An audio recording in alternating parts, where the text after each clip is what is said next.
For today's video, I'll show you how to connect my intercom, the V6, to my Insta360. So, I'll turn it on first, the intercom. Okay, it's turned on. And then my Insta360.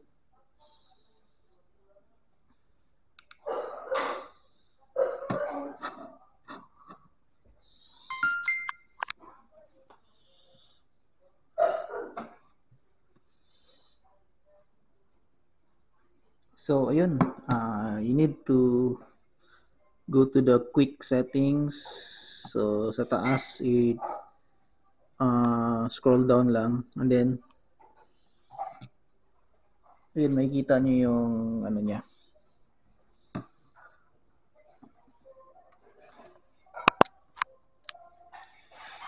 Hindi siya ganun kalinaw sa camera ko. So, bali, tingnan nyo lang yung may logo na AirPods. Or parang headset, earphone pala. Or AirPods. So, yun lang yung i-click. And then, kasi na-connect ko na siya dati, kaya lumalabas si V6.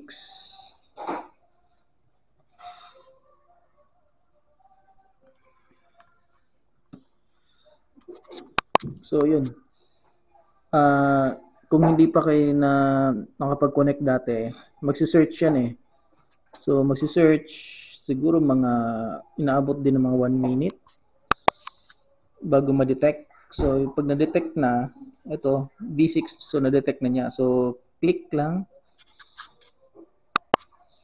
Yan, click yung V6, tapos may nakalagay na hindi siya nakikita ng ng camera ko. So, may dalawang option kasi connect tsaka delete. So, of course, para ma-connect natin, press natin yung connect. Itong naka-blue, ayan, so connected na siya. Yan na, may lumabas na pop out, connected na. V6 connected na siya. So, it means pwede ko na siyang gamitin na as microphone. So, pwede ako mag-vlog habang ang mic is itong intercom. Tapos ayun, na-try ko na kasi ito while riding, tas naka-record yung voice ko. So okay naman. Okay yung sound quality. So ito lang po, ganun lang. So click nyo lang yung AirPods na logo dun sa quick menu ng Insta360. Pero hindi kasi lahat kaya niyang compatible eh.